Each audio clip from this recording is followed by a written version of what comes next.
পর্বের শুরুতে আমরা দেখতে পাই গায়ের বলা কথার জন্য দুজনেই প্রস্তুত হয়ে যায়। লিও মেবি এসব ভাবতেই পারেনি। লিও বলে, আমি অলমোস্ট সত্যি মনে করেছিলাম তোমার অ্যাক্টিং আসলেই ভালো। গায়েও হাসার চেষ্টা করে বলে, ইউ আর রাইট। লিও এখান থেকে বের হওয়ার চেষ্টা করতে হবে বলে দ্রুত সরে যায়। গায়ে লিওকে ডেকে বলে, যদি আমার কথাটি সত্যি হয়, যদি মজা না হয়, যদি আমি যা মিন করেছি তাই হয়, তাহলে তুমি কি বলবে? লিও এমন প্রশ্ন শুনে ফ্রিজড হয়ে যায়। তখনই মিলিন আর দা প্রবেশ করে সেখানে। লিও আর গাইকে দেখে বলে, তোমরা দুজন এখানে আলাদা হয়ে ফায়ারওয়ার্কস দেখেছো তাহলে? লিও দ্রুত বলে, না না, আসলে আমার ড্রেসে জুস পড়েছিল তাই এখানে এসে চেঞ্জ করছিলাম, বাট দরজা আটকে যাওয়ায় আর বের হতে পারেনি। মিলিন আর দা ও টাইপস সাউন্ড করে ওঠে। এতে লিও আরো লজ্জা পায় এবং বলে, কস্টিউমগুলো স্যান্ডকে ফেরত দিতে হবে, দেরি হয়ে গিয়েছে। এই বলে একটি বক্স নিয়ে বেচারি এক প্রকার পালিয়ে যায়। মিলিন ডেকে ওঠে। মিলিন ডাকতে ডাকতে বলে, স্যান্ড এখানেই আছে। স্যান্ডকে আমরা দরজার পাশেই দাঁড়িয়ে থাকতে দেখতে পাই। বেচারার চেহারা দেখে বুঝতে পারি ভেতরের সব কথা শুনেছে। রাতে লিও এপাশ ওপাশ করে যাচ্ছে, অর্থাৎ ঘুমোতে পারছে না গায়ের কথাগুলোর জন্য। ফোন হাতে নিয়ে গায়কে একটার পর একটা মেসেজ লিখতে থাকে আর কেটে দেয়। ওদিকে গায়েরও সেম অবস্থা। সেও একটার পর একটা মেসেজ লিখে আর ডিলিট করে। শেষ পর্যন্ত মেসেজ দেয়, তুমি কি এখনো জেগে আছো? লিও মেসেজ লিখতে গিয়েও পারে না। অসহ্য হয়ে ফোন রেখে বিছানা থেকে নেমে যায়। তখনই গায়ে আই লাইক ইউ লিখে মেসেজ সেন্ড করে। মেসেজ টোন শুনে লিও রীতিমতো লাফ দিয়ে বিছানায় গিয়ে চেক করে, কিন্তু ততক্ষণে গায়ে মেসেজ আনসেন্ড করে দেয়। তা দেখে লিও চেঁচিয়ে ওঠে, আর ওদিকে গায়ে স্বস্তির নিঃশ্বাস ফেলে। বেচারা ঝুঁকের বসে স্নান করে ফেলেছে। সকালবেলা দুজনেই রুম থেকে সেম টাইমে বের হয়।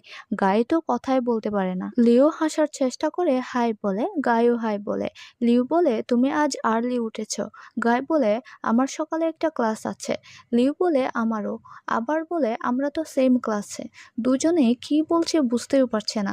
লিফটে দুজনেই চুপ। বেচারা গায়ে লিওর চেয়ে বেশি লজ্জা পাচ্ছে। বাহিরে বের হয়ে দুজনে একসাথে কথা বলে ওঠে। গায়ে বলে, আজকের ওয়েদার খুব সুন্দর। লিও বলে, মনে হচ্ছে আজ বৃষ্টি হবে। গায়ে লিওর কথায় বলে, হ্যাঁ তাই মনে হচ্ছে। লিও বলে, আজকের ওয়েদার আসলেই সুন্দর। গায়ে গতকালের বিষয়ে কথা বলতে নিলে লিও বলে উঠে, আমরা এখনো গতকালের ফাইনাল সেল সম্পর্কে জানি না। গায়ে বুঝতে পারে লিও এড়িয়ে যেতে চাচ্ছে, তাই সেও বলে, হ্যাঁ আমিও মিলিন আর দাকে এই বিষয়ে জিজ্ঞেস করতে ভুলে গিয়েছি। গায়ে আবার গতকালের বিষয়ে কথা বলতে নিলে লিও দ্রুত বলে, আমার রাইড এসে গিয়েছে। এই বলে স্কুটিতে উঠে চলে যায়। ইউনিভার্সিটিতে এসে অ্যান গাইকে বলে, কি অবস্থা লাভার বয়? গাই বলে, টিজ করা বন্ধ করো। অ্যান বলে, টিজ করছি না, আমি দেখেছি গত রাতে তুমি লিওকে ফায়ারওয়ার্কস দেখতে নিয়ে গিয়েছিলে। কিছু হয়েছে গতকাল? গাই বলে, তোমার সাথে কিছু কথা আছে। এদিকে ফেই এসে লিওর সাথে নাটক শুরু করে বলে, সরি গতকালের জন্য। এরপর ইনিয়ে বিনিয়ে জিজ্ঞেস করে, স্যান্ড তোমাকে আমার ব্যাপারে কিছু বলেছে? লিও বলে, স্যান্ডের সাথে গতকাল থেকে আমার কথাই হয়নি। ফেই বলে, বাট সে তোমার সাথে গতকাল ফায়ারওয়ার্কস দেখার জন্য গিয়েছিল। লিও এবার অপ্রস্তুত হয়ে বলে, আমি তার সাথে দেখিনি। ফেই জিজ্ঞেস করে, তাহলে কার সাথে দেখেছ? তখন গায়ে এসে লিওকে ডাকে। লিও তাকে দেখে ফেইকে বলে দ্রুত ক্লাসে চলে যায়। ফেই ব্যাপারটি লক্ষ্য করে। লিও আর ফেই ক্লাসে চলে আসে। তারা দেখে মগ পুরাই তার ড্রেসিং স্টাইল চেঞ্জ করে ফেলেছে। মিমি আর পৌলা বলে, তাকে দেখতে খুব ফ্যামিলিয়ার লাগছে। মিমি বলে, বাট এরকম আমি কোথাও দেখেছি মনে হচ্ছে। মিমি মগকে ডেকে জিজ্ঞেস করে, তুমি কি কারো ড্রেসিং স্টাইল কপি করেছো? মগ বরাবরই ভাব নিয়ে বলে, কার স্টাইল? এটা আমার নিজের। তখনই গায়ে এসে মগের পাশে দাঁড়ায়। মগ ক্যাবলা হাসি দেয়, অর্থাৎ তাদের দুজনেরই গেট আপ অলমোস্ট সেম। গায়ে জিজ্ঞেস করে, তুমি এই ড্রেস স্প্রিংটের চ্যানেল থেকে কিনেছো? মগ বলে, আরে তুমিও গেলকে ফলো করো, সেখান থেকে ড্রেস কিনো। গায়ে উত্তর না দিয়ে চলে যায়। বেচারা মগ জানেই না গেল গায়ের বোন, আর গেল সব গায়ের ড্রেস বিক্রি করে দেয়। গায়ে আবার লিওর সাথে কথা বলতে নিলে লিও দ্রুত বাকিদের সাথে কথা বলা শুরু করে। আর কি, গায়ে গিয়ে অ্যানের পাশে বসে পড়ে। অ্যান বলে, লিও মনে হয় বুঝতে পারছে না তোমার সাথে কেমন বিহেভ দেওয়া উচিত। তোমার নিজে থেকে মুভ করা উচিত এবং তুমি যে তার প্রতি সিরিয়াস তা বোঝানো উচিত, না হয় অনেক লেট হয়ে যাবে। গায়ে বলে, তুমি কি স্যান্টের কথা বলছো? অ্যান বলে, জাস্ট স্যান্ট না, অনেক কিছুই হতে পারে। এরপর সে মোবাইলে সবকিছু দেখিয়ে বলে, মানুষজন শুধু ল্যাব ভার্সন সম্পর্কে আলোচনা করছে না, তারা এখন ফেক গাই হ্যাশট্যাগ ব্যবহার করছে। সেখানে গাই যে ফেইকে সেন্সলেস অবস্থায় চাদর দিয়েছিল সেই ছবি, তাকে ভিতরে নিয়ে যাওয়ার সময় জায়গা করে দেওয়ার ছবি, সব রীতিমতো ভাইরাল হচ্ছে। গাই এসব দেখে অবাক। গাই বলে, ফেইকে ক্যারি করে নিয়ে গিয়েছে স্যান্ড, কিন্তু সবাই আমার সাথে জড়াচ্ছে কেন? অ্যান বলে, মানুষের কাজই হচ্ছে ছোট কিছু একটা নিয়ে তিলকে তাল বানানো। মককে দেখো, তোমাকে কপি করা শুরু করেছে। এসব কেন করছে জানো? মক মনে করে সে তোমাকে কপি করলে ফের অ্যাটেনশন পাবে। সবাই এখন ভাবছে তুমি ফেইকে পছন্দ করো, লিউকে নয়। অ্যান আবার বলে, তুমি যদি এভাবে হেজিটেট করতে থাকো মুভ না করে, তাহলে ভুল বোঝাবুঝি হবে। গাই বলে, সে আমাকে ইগনোর করছে, আমার কি করা উচিত? অ্যান বলে, তোমার অবশ্যই লিউকে ডেটে নিয়ে যাওয়া উচিত। গাই ওকে বলে লিউর দিকে তাকিয়ে থাকে। ক্লাস শেষে গাই লিউকে ডেকে বলে, আমি তোমার সাথে একা কথা বলতে চাই।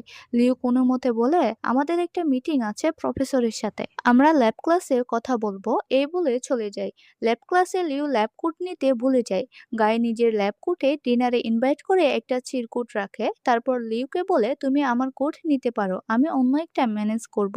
লিউ গাইয়ের কোট নেয়। ল্যাব ক্লাস শেষ হয়ে গাই এসে লিউকে বলে, আমি কোটের পকেটে একটা জিনিস রেখে দিয়েছি বলে আমাকে সেটা দাও।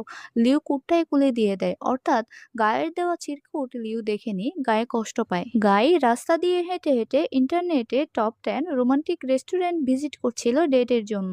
তখন পাশের ক্যাফেতে লিউকে দেখে। গাই খুশি হয়ে লিউর কাছে যায় এবং সময় ব্যয় না করে জিজ্ঞেস করে, তুমি আমার সাথে ডিনারে যাবে? লিউ কি বলবে বুঝতে পারে না। গাই বলে, আমি আজকের কথা বলছি না, যখন দুজনেই ফ্রি থাকবো তখন, যেমন সামনের রবিবার। ডিনারে না গেলেও চলবে, আমরা কোনো ক্যাফেতে যেতে পারি। বেচারা গাই সর্বোচ্চ ট্রাই করে যাচ্ছে। গাই আবার বলে, আমি ইন্টারনেটে অনেকগুলো ইন্টারেস্টিং রেস্টুরেন্ট সিলেক্ট করেছি, এর মধ্যে একটা সর্বোচ্চ রেটিং এ আছে, এই বলে ফোনে দেখায়। তখনই আমাদের স্যান্ড এসে বাম হাত ঢুকায়, বলে, আমি তোমাদের সাথে জয়েন করতে চাই। গায়ে দ্রুত বলে, আমি তোমাকে জিজ্ঞেস করিনি। স্যান্ডও নাছোড়বান্দা। এবার লিও তাল মিলিয়ে বলে, একসাথে গেলে মজা হবে। লিও চলে যাওয়ার পর গায়ে স্যান্ডের উপর রেগে যায়। গায়ে বলে, তুমি জানো যে আমি লিউকে ডেটে নেওয়ার ট্রাই করছি, তাহলে কেন বারবার বাধা হয়ে দাঁড়াচ্ছ? স্যান্ড বলে, আরে আমি তো তোমাকে হেল্প করার চেষ্টা করছিলাম, কারণ লিউ তোমার সাথে ডিনারের প্রপোজাল রিফিউজ করে দিত। গায়ে জিজ্ঞাসু চোখে তাকায়। স্যান্ড বলে, তুমি তাকে সামনে রবিবারের কথা বলছো, বাট সে সামনে রবিবারে বিজি থাকবে। গায়ে জিজ্ঞেস করে, তুমি কিভাবে জানো যে সে সামনে রবিবারে বিজি থাকবে? স্যান্ড বলে, কারণ সে আমার সাথে যাবে সেদিন। এরপর আমরা ব্যাক সিন দেখতে পাই। লিউ ল্যাব ক্লাস থেকে বের হওয়ার সময় তার কাছে স্যান্ডের মেসেজ আসে, একটা ইন্টারেস্টিং ইভেন্ট আছে, তুমি কি আমার সাথে যেতে চাও? তখন ওই স্যান্ডের কল আসে। স্যান্ড বলে, এই বছর একটি পারফিউম কন্টেস্ট হয়েছিল, জার্জ উইনার সিলেক্ট করার জন্য একটা পারফিউম মিউজিয়াম গ্যাদার অ্যারেঞ্জ করেছে, আমাকেও জয়েন করতে বলেছে, তাই তোমাকে জানালাম, তুমি কি যেতে চাও? পারফিউম নিয়ে ইভেন্ট আর লিউ যাবে না, এটা হতেই পারে না। লিউ এক কথায় রাজি হয়ে যায়। স্যান্ড ওয়েল ড্রেস আপ এবং পারফিউম ক্যারি করতে বলে। বর্তমান স্যান্ড গাইকে বলে, লিউ আমাদের ডেট নিয়ে খুব এক্সাইটেড, আই থিঙ্ক লিউর মনে আমার জন্য ফিলিংস জন্মাতে শুরু করেছে, এ বলে গায়ের বুকে আগুন জ্বালিয়ে চলে যায়। পরের দিন লিউ, ফেই, মিমি এবং পোলাকে বলে পারফিউম সিলেক্ট করতে যেন হেল্প করে। লিউ তাদের জানায় নেক্সট স্যাটারডে তার একটা গুরুত্বপূর্ণ অ্যাপয়েন্টমেন্ট আছে পারফিউম মিউজিয়ামে। তারা সবাই মিউজিয়াম ডেটে যাচ্ছে বলে মজা নেয়। গাই আর অ্যান সবকিছু এক সাইডে দাঁড়িয়ে অবজার্ভ করছিল। অ্যান বলে, লিউ মেবি খুব এক্সাইটেড ডেট নিয়ে। গাই বলে, লিউ পারফিউম নিয়ে এক্সাইটেড, নট ডেট। অ্যান বলে, সবকিছু দেখে আমার মনে হয় তোমার কাছে দুইটা অপশন আছে, এক, হয় গিভ আপ করো, দুই, মিউজিয়ামের চেয়ে বেটার জায়গা চুজ করো ডেটের জন্য। গাই বলে, আমি অবশ্যই সেকেন্ড অপশন চুজ করব। পরের দিন স্যান্ড আর লিউ রেডি হয়ে একসাথেই বের হয়। মিউজিয়ামে পৌঁছে লিউ তো অতি এক্সাইটমেন্টে কথাই বলতে পারছে না। তার তো পারফিউম একটা সফট কর্নার, তাই হয়তো তুলনামূলক বেশি এক্সাইটেড। স্যান্ডের আঙ্কেল গার্লফ্রেন্ড কিনা জিজ্ঞেস করে। স্যান্ড বলে, আমি তার প্রতি সিরিয়াস, তা সত্যি, বাট এখানে তাকে আমি ডেটে নিয়ে আসিনি, আমি জাস্ট তাকে একজন ফিউচার পারফিউমার হিসেবে দেখতে চাই। স্যান্ড আসলে লিউকে অন্যভাবে ভালোবাসে, অর্থাৎ সে লিউকে নিজের জীবনে না পেলেও লিউর ড্রিম ফিল আপ করার জন্য সর্বোচ্চ হেল্প করবে। আসলে লিওকে প্রটেক্ট করা দুইটা ছেলে লিওর জন্য সর্বোচ্চ ভালো চিন্তা করে, এটাই বোঝা যায়। লিও মিউজিয়ামে খুব ভালো সময় কাটায়, আর লিওর খুশি দেখে স্যান্ড তৃপ্তি পায়। এরপর দুজনে চলে আসে এবং তাদের নিজেদের বিল্ডিং এর ছাদে দেখতে পায়। লিও জিজ্ঞেস করে, আমি কি তোমার কোম্পানিতে কাজ করার মতো ভালো পারফিউমার হতে পারবো? স্যান্ড বলে, তোমার বর্ণনা করা পারফিউম আই থিঙ্ক খুব ভালোই সেল হবে। লিও বলে, তাহলে আমরা রিচ হয়ে যাব। স্যান্ড বলে, তুমি আমরা বললে? লিও বলে, তুমি কি আমাকে তোমার কোম্পানির জন্য হায়ার করবে না? স্যান্ড বলে, তোমার ডিগ্রি শেষ হওয়ার পর তোমার সামনে অহরহ অপশন হবে। তাছাড়া আমি ভয় পাচ্ছি তুমি আমাকে চুজ করবে কিনা এটা ভেবে। লিও জিজ্ঞেস করে, তোমার এমন কেন মনে হলো? এবার স্যান্ড সিরিয়াসলি বলে, গায়ে তার ভালোবাসা কনফেস করেছে তোমার কাছে। এ কথা শুনে লিও থমকায়। এরপর তাদের ফায়ারওয়ার্ক দেখার সময় গায়ের বলা সব কথা যে স্যান্ড শুনেছিল সব জানায়। লিওর অবস্থা দেখে স্যান্ড তাকে পানি খেতে দেয়। এরপর দুজনকে স্যান্ডের পারফিউম লেবে দেখতে পায়। স্যান্ড জিজ্ঞেস করে, তুমি লাভ প্রপোজাল পাওয়ার পর এত স্ট্রেসে আছো কেন? আই থিঙ্ক এটা তোমার জন্য ভালো কিছু। এরপর লিও নিজের সবকিছু শেয়ার করে। লিও বলে, গায়ের অনুভূতি সম্পর্কে জানার পর আমি আসলে খুব বেশি খুশি হয়েছি। সত্যি বলতে স্পিড ডেটের সময়টাতে আমার হার্ট রীতিমতো ফ্লাই করছিল। লিওর কথা শুনে স্যান্ডের ভিতরে যে রক্তক্ষরণ হচ্ছে তা লিও জানেই না, তবুও সে শুনতে থাকে। লিও বলে, আমি গাইকে যখন থেকে চিনি তার সাথে যতই বাজে ব্যবহার করি না কেন, সে কোনোদিন আমাকে একা ছাড়েনি। সে সব সময় আমাকে প্রোটেক্ট করে গিয়েছে যেভাবেই হোক। আমাকে প্রোটেক্ট করতে গিয়ে সে অনেকবার ইনজিউর্ড হয়েছে। যাই হয়ে যাক না কেন, সে সব সময় নিজের বেস্টটাই দিয়েছে আমার জন্য। সে সব সময় আমাকে শুনে এবং একজন বেটার পারসন হওয়ার চেষ্টা করে। সে খুব কাইন্ড পারসন। যে কেউ তার প্রেমে পড়ে যাবে, আমিও পড়েছি নামক বোমা স্যান্ডের ভিতরে বাজেভাবে ব্লাস্ট হয়।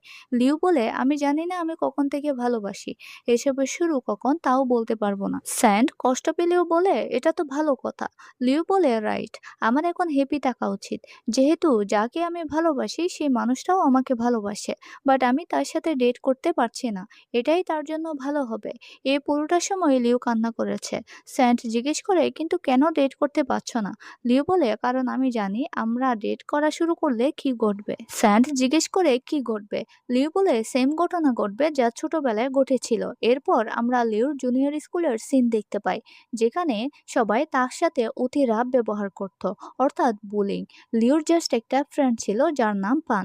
সে সব সময় লিওকে সবকিছুতে হেল্প করত। লিওর তার প্রতি ফিলিংস জন্ম নেয়। লিওর সাথে উঠা বসার জন্য সবাই এবার পানকে বোলিং করা শুরু করে, তাও লিওকে জড়িয়ে।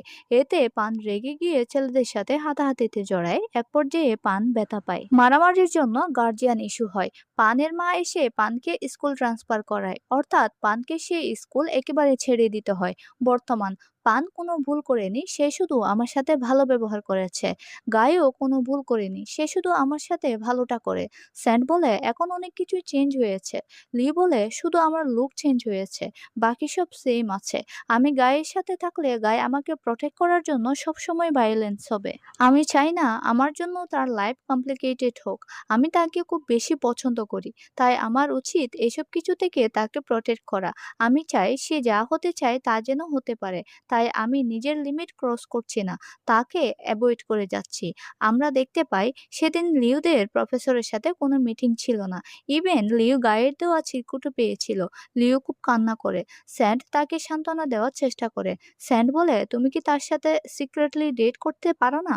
লিও বলে, আমি তাকে হ্যাপি দেখতে চাই, আমি চাই না সে আমার জন্য সবসময় চিন্তিত থাকুক। এই পর্যায়ে স্যান্ড জিজ্ঞেস করে, তুমি কি সত্যিই গিভ আপ করতে চাও? লিও জানায়, হ্যাঁ। স্যান্ড বলে, আমি বিশ্বাস করি তুমি যদি তাকে এইসবের কারণ জানাও তাহলে সে কোনোদিন গিভ আপ করবে না। ইভেন তুমি যদি তাকে জোর করো তোমার থেকে দূরে থাকার জন্য, তাহলে সে অন্যভাবে নিজেকে প্রেজেন্ট করবে তোমার সামনে, আর তুমি আরো বাজেভাবে প্রেমে পড়বে। এদিকে গায়ে এবং অ্যানকে লিওদের জুনিয়র স্কুলের সামনে দেখতে পায়। অ্যান জিজ্ঞেস করে, এটাই তোমার অ্যামেজিং ডেট আইডিয়া? কিন্তু আমার মনে হয় সে ওল্ড স্কুল দেখলে আরো ডিপ্রেশনে চলে যাবে। গায়ে বলে, স্কুলে থাকতে সে কোনোদিন ভালোভাবে বাঁচার সুযোগ পায়নি, তাই আমি তাকে এখানে নিয়ে আসবো, যাতে সে একটা চান্স পায় আগে যা পায়নি। এরপর গায়ে স্কুলের ভিতরে এসে ঘুরে ঘুরে অনেক ছবি তুলে। অ্যাপার্টমেন্টের সামনে এসে লিও একটা শপিং ব্যাগ পায়, যেখানে লেখা ছিল, let's create some memory together. Leo shopping ব্যাগের ভিতর থেকে ছবি বের করে, যেখানে গায়ের ক্যাপচার করা করা ছবিগুলো আছে, কিন্তু এডিট করে লিউ আর গায়ের ছবি বসানো। ক্যামেরাটাও সেখানে ছিল। ক্যামেরার গায়ে লিখা আছে, এখানে ফিল্মে 60টি ছবি আছে, বাকিগুলো আমরা একসাথে ক্রিয়েট করব। লিউ শপিং ব্যাগ নিয়ে স্যান্টের কাছে আসে এবং সব বলে। লিউ বলে, আমি কি করব বুঝতে পারছি না। স্যান্ট বলে, লিউ তুমি অবশ্যই জানো যে অতীতের যাই হয়ে যাক না কেন তোমার স্টিল রাইট আছে ভালোবাসা খোঁজার। লিউ বলে, কিন্তু আমি চাই না কারোর বিরক্তের কারণ হতে। স্যান্ট বলে, যদি সে বিরক্ত না হয়।